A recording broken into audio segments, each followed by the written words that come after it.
बिस्मिल्लाहिर्रहमानिर्रहीम। अस्सलामु अलैकुम वरहमतुल्लाहि वबरकातुहू। जानबाजों ने गासिबों और ज़ालिमों के साथ सुलह करके यकीनन बहुत बड़ा फ़ायदा कमाया है। ऐसे ऐसे कैदियों को वहाँ से रिहा करवाया जिनके ऊपर 6808 साल की सज़ा गासिबों और ज़ालिमों ने सुनाई थी और उनको क़ैद और सऊबतों और जुल्म और बर्बरियत के उस शिकंजे में फंसाया हुआ था। 6,000 5,000 और 100 200 साल सज़ा सुनाने वाले और सज़ा में रखने वाले उन कैदियों को भी जानबाजों ने अल्हम्दुलिल्लाह उनके क़ैद से रिहा करवाया। और ऐसे कैदियों को भी अल्हम्दुलिल्लाह जानबाजों ने उनकी क़ैद से रिहा करवाया कि ऐसे माओं को कि जिनके दूध पीते बच्चों को उनसे छुड़वाया गया और उनको क़ैद करवाया गया। और जब वो माएँ वापस आती है और बच्चे बिलखते हैं, बच्चे उनसे जब लिपटते हैं और बच्चे के साथ जब माँ का वो पहला इंटरेक्शन होता है, पहली वो जो मुलाकात होती है इतने अरसे बाद, जब बच्चा छोटा होता है, दूध पीता बच्चे को या बच्ची को वो छोड़ कर जाती है, और जब वो क़ैदी तन्हाई और सऊबतों और जुल्म और बर्बरियत के उन्नाई को और उस जुल्म और बर्बरियत को बर्दाश्त करने के बाद जब वो अपनों से मिलते हैं तो क्या उनके एहसासात होंगे वो आप और मैं महसूस नहीं कर सकते। तो जानबाजों ने ये जो सुलह करवाई है, ये सुलह या ये जो मुआहिदा है, इसमें दरअसल गासिबों और ज़ालिमों की हार है और जानबाजों की अल्हम्दुलिल्लाह जीत है।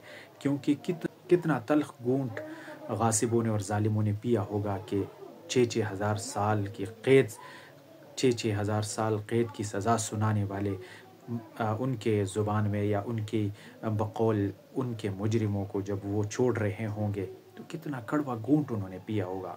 गासिबों और ज़ालिमों ने कितनी मतलब उसको बर्दाश्त किया होगा। तो ज़ाहिर है उनकी दुम पर पाँव रखा है जानबाजों ने और अल्हम्दुलिल्लाह उन्होंने उनको छुड़वाया और गासिबों को घुटने टेकने पर मजबूर किया। गासिबों और ज़ालिमों ने जो किया वो तो पूरी दुनिया ने देखा और अब देख रहे हैं कि किस तरह वीरानों में और खंडहरात में बेहतरीन इमारतों को तब्दील किया, लोगों को किस तरह क़ैद व बंद में रखा, किस तरह उनके साथ जुल्म और बर्बरियत की, वो तो पूरी दुनिया देख रही है। उनका जो भयानक चेहरा है वो तो पूरी दुनिया देख रही है।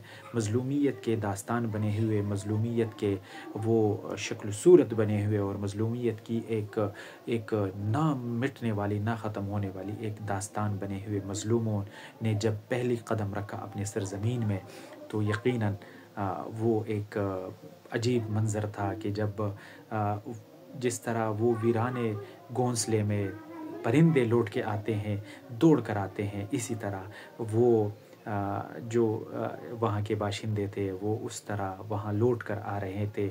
और अपने आशियानों को जब उन्होंने ऐसा टूटा हुआ देखा, यकीनन उन्होंने कोई आहबुका नहीं की, उन्होंने नारे तकबीर बुलंद किया, उन्होंने अल्लाह का शुक्र अदा किया और उनके ईमान मुतज़लज़ल नहीं हुआ। उनके ईमान अल्हम्दुलिल्लाह सलामत रहे। ईमान की मजबूती में वो ईमान के आला दर्जे पर वो वापस वहाँ लौटे और उन्होंने अपनी वीरान आशियानों को आबाद करना शुरू किया। और मज़े की बात यह है कि जब वो अपने इलाके में वापस आ रहे थे तो सबसे पहले अपने आशियाने को नहीं बनाया, बल्कि सबसे पहले मस्जिद वहाँ तामीर की, मस्जिद वहाँ आबाद की, वहाँ मस्जिद जल्दी से उसका जो शक्ल सूरत है वो बनाया। और मस्जिद बनाकर, मस्जिद की शक्ल सूरत बनाकर मस्जिद को अगरचे वो मस्जिद वीराने पे बनी, उन्होंने बनाई, लेकिन उस मस्जिद को उन्होंने जल्दी से तामीर करवाया, जल्दी से वो बनाया और वहाँ पे अल्लाह के सामने सिजदरेज़ हुए और अल्लाह की इबादत शुरू की।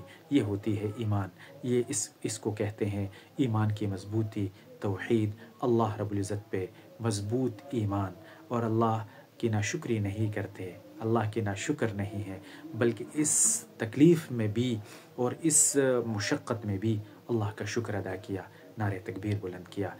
आप और हम अगर और कुछ नहीं कर सकते तो मिलकर उनके लिए दुआ करें कि अल्लाह ताला उन जानबाजों को मज़ीद तरक्कियाँ दे, अल्लाह ताला मज़ीद क़ुव्वत दे, अल्लाह ताला मज़ीद उनको मज़बूत फ़रमाए تاکہ ظلم اور بربریت کی داستان رقم کرنے والوں کو منہ کی کھانی پڑے اور مظلوموں کی دادرسی ہو۔ اللہ رب العزت ان کو مزید تقویت دے، مزید طاقت دے، مزید کامیابی دے، مزید اللہ تعالیٰ ان کو مضبوط فرمائے۔ آمین ثم آمین یا رب العالمین۔ آپ لوگوں سے گزارش ہے اگر آپ لوگوں نے ہمارے اس یوٹیوب چینل کو سبسکرائب نہیں کیا تو سبسکرائب کرنا مت بھولیے گا۔ بہت شکریہ۔ اللہ حافظ۔